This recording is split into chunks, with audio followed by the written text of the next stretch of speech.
십자가 붙들고 끝까지 복지위원회의 사명 잘 감당하시길 간절히 소망합니다.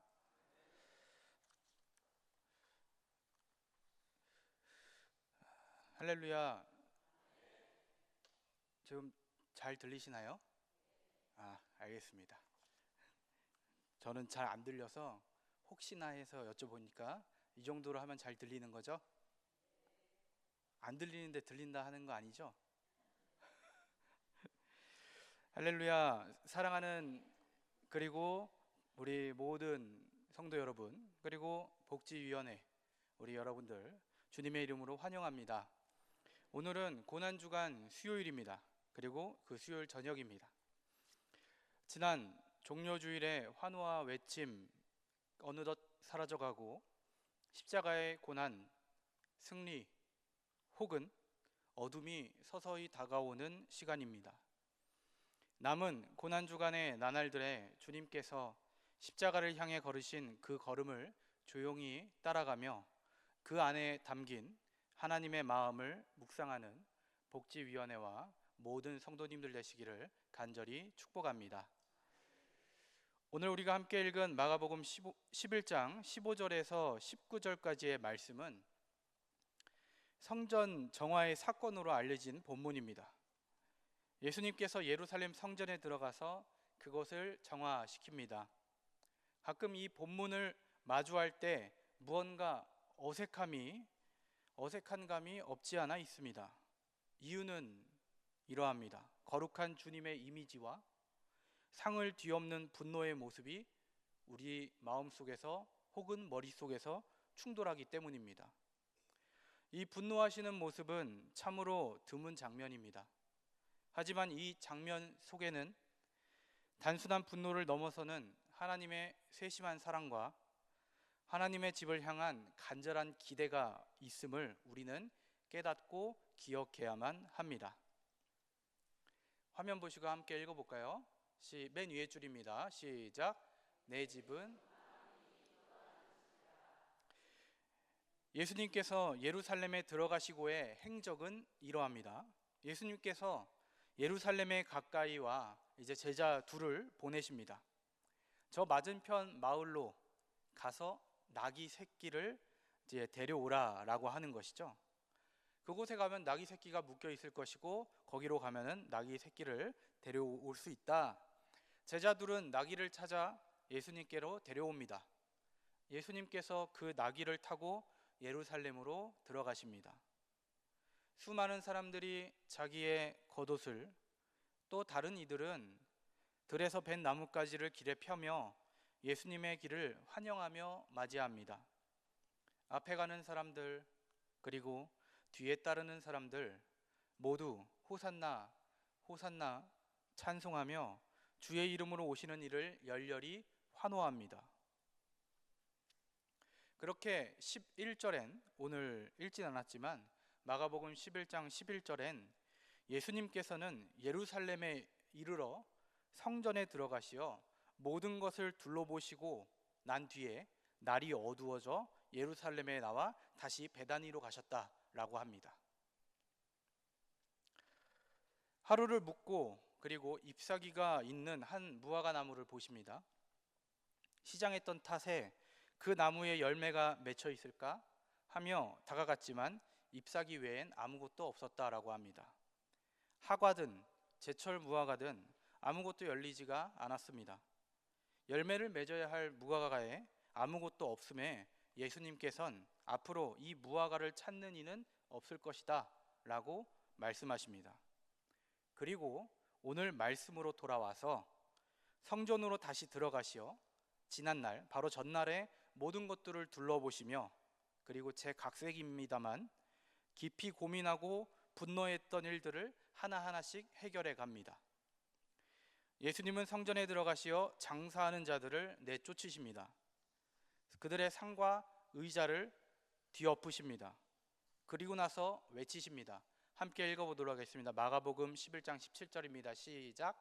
이에 가르쳐 이르시되 기록된 바 내 집은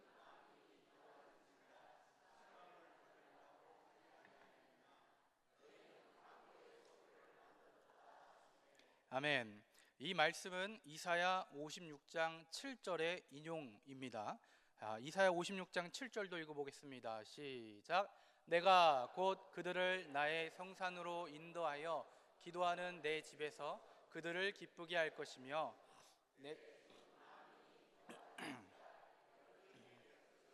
아멘. 하나님은 이스라엘만이 아니라 모든 민족이 기도할 수 있는 집으로 성전을 세우십니다. 하나님의 임재를 만나는 거룩한 공간으로 성전을 세우십니다. 그 거룩한 성전은 하나님의 뜻이 머무는 곳이어야 합니다. 하나님과의 깊은 교제가 이루어지는 공간이어야 합니다. 제 얼굴이 왜 이렇게 빨가죠?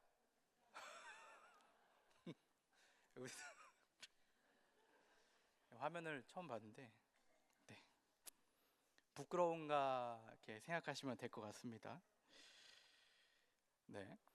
이 성전은 하나님과의 깊은 교제가 이루어지는 공간이어야 합니다. 그러나 예수님께서 만난 성전은 사람의 뜻이 가득한 공간이었습니다. 사람의 욕망이 가득한 공간이었습니다. 수많은 사람들의 환호로 가득했던 그 성전은 더 이상 기도의 집이 아니었습니다. 자신의 이익만을 위한 부당한 거래와 형식적인 제사로 가득한 성전이었습니다. 성전은 본래의 목적을 잃었습니다. 성전은 인간의 욕망을 감추는 가면 혹은 인간 자신의 뜻을 위한 수단이 되고 말았습니다. 너희는 강도의 소굴을 만들었도다. 예수님은 이사야의 말씀에 이어 이렇게 덧붙이십니다. 17절입니다. 읽어볼게요. 맨 위에 줄만 읽을게요. 시작. 너희는 강도의 소굴을 만들었도다 하시매. 요 말씀은 또 예레미야 7장 11절의 말씀을 인용한 말씀이죠. 읽어보겠습니다. 시작. 내 이름으로 일컬음을 받은 이 집이 너희 눈에는 도둑의 소굴로 보이느냐? 보라, 나 곧 내가 그것을 보았노라. 여호와의 말씀이니라. 아멘. 구약의 예레미야 시대에도 백성들은 성전에 와서 제사를 드리면서 동시에 불의와 죄악을 행했습니다. 겉으로는 하나님을 섬기는 척 했지만 실제의 삶은 하나님을 따르지 않는 삶이었습니다.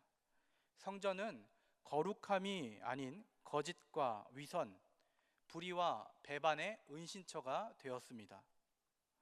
성전에 있던 시대의 악함을 그대로 가져왔고 예수님 시대도 예레미야 시대와 그래서 별반 다르지 않았습니다.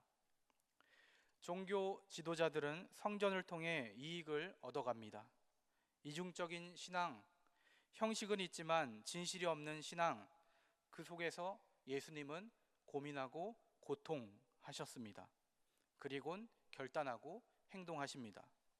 그 행동은 거짓과 위선을 드러내고 불의와 배반의 자리를 뒤엎는 역사를 만들어냈습니다. 오늘 마가복음 11장 15절 함께 읽겠습니다. 시작.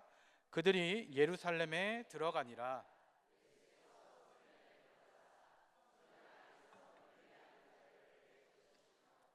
돈 바꾸는 자들의 상과 비둘기 파는 자들의 의자를 둘러 엎으시며.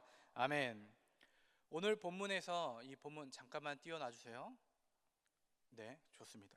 오늘 본문에서 예수님께서 뒤엎으신 대상, 단순히 장사하는 자들이 아닙니다. 마가복음 11장 15절에서는 이렇게 분명히 기록하고 있죠. 돈 바꾸는 자들의 상 그리고 비둘기 파는 자들의 의자를 둘러 엎었다라고 분명하게 기록합니다. 이 말씀은 매우 구체적입니다. 상 그리고 의자라고 하는 단어를 통해 단지 물건이 아니라 그 자리에 앉아 있었던 사람들의 힘, 그들의 권리, 안주함, 그리고 그 시스템 자체를 보고 계심을 우리는 파악할 수가 있습니다. 먼저 비둘기 파는 자들을 생각해 봅니다. 비둘기는 어떤 재물입니까? 레위기 5장에 보면 가난한 자들이 하나님 앞에 나아갈 수 있도록 최소한의 제물이 바로 비둘기였습니다.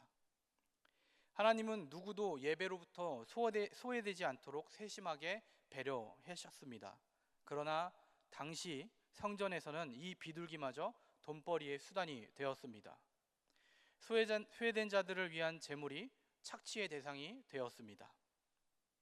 예수님은 이 장면 앞에서 분노하십니다. 비둘기 파는 자의 의자를 뒤엎으셨다라고 하는 것, 단지 장사꾼을 향한 분노가 아닙니다. 성전 안에서 그들이 누리던 그 자리 자체, 권력과 이익이 얽힌 구조를 무너뜨리시는 것입니다. 주님은 예배가 무너진 곳에서 회복을 시작하십니다. 특히 가장 약한 자들이 소외되는 예배, 가난한 자들이 설 자리를 잃은 제사는 하나님의 마음을 아프게 하는 일임을 우리는 기억해야만 합니다. 다음으로 돈 바꾸는 자들을 생각해 봅니다.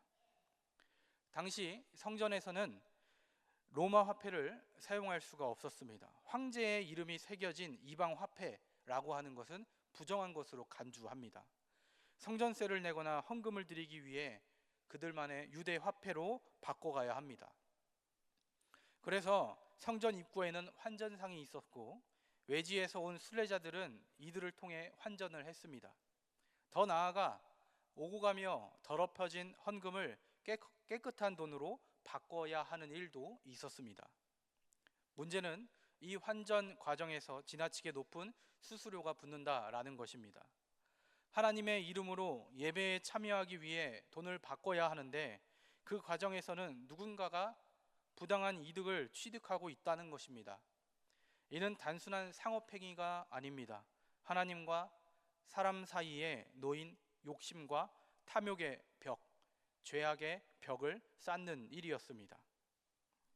예수님께서 돈 바꾸는 자들의 상을 엎으셨다라고 하는 것, 바로 이 불의한 구조를 부정하시고 깨트리시는 행동입니다. 예배와 헌신의 자리가 탐욕의 통로로 변질되는 그 현실을 그분 예수님께서는 참으실 수 없었습니다. 예배는 누구나 자유롭게 참여해야 하는 자리이며 하나님의 임재를 만나는 거룩한 공간이어야만 합니다. 예수님께서 이 구조를 무너뜨리신 것은 단순한 분노의 장면, 개혁의 장면이 아닙니다. 이 일은 하나님의 통치가 회복되는 사건이고 하나님과의 관계가 다시 올바르게 맺어져가는, 세워져가는 영적 회복의 선언입니다. 사랑하는 성도님들, 우리를 돌아봅니다. 우리의 신앙과 삶은 어떻습니까? 우리는 예배를 드리지만 진심 없는 습관 속에서 살아가지는 않습니까? 기도는 하지만 마음은 멀어져 있진 않습니까? 우리의 예배가 형식으로만 남아있지는 않습니까? 더 나아가 우리의 신앙이, 믿음이 성전 안에 갇혀버린 삶으로, 그래서 삶으로 나아가진 못하고 있습니까? 더 나아가 잘못된 구조와 분노케 하는 일들에 침묵하고 있지는 않습니까? 오늘 주님께서 우리에게 찾아오십니다. 우리가 편하게 사용하는 그 상과 자리의 의자를, 우리의 믿음의 자리를 어떻게 하시겠습니까?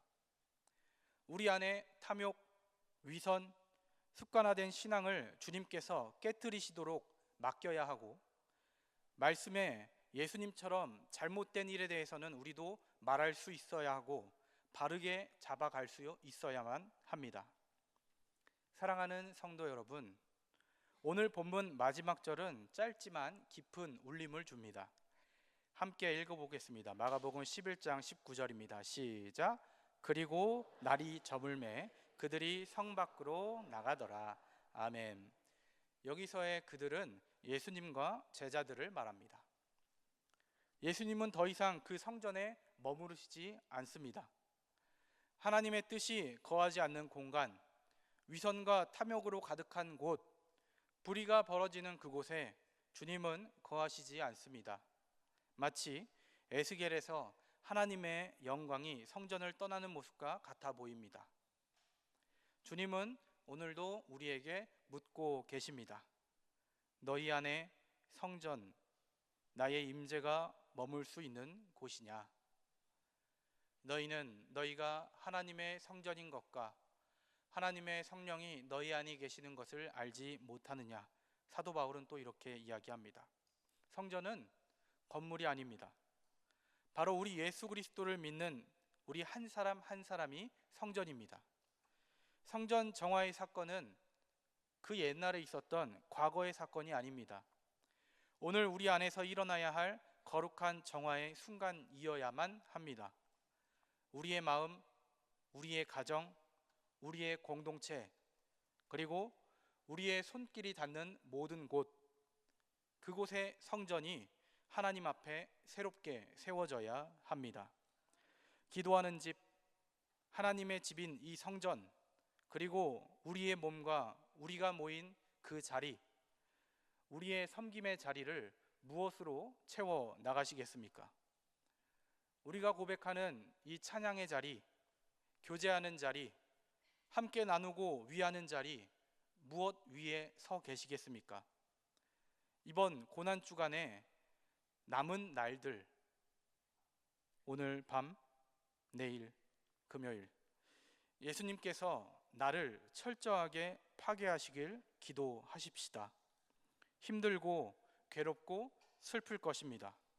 그러나 부활의 그날에 모든 것은 새롭게 변화될 것입니다. 그 이유는 예수님의 분노와 채찍은 우리를 파괴하기 위함이 아니기 때문입니다.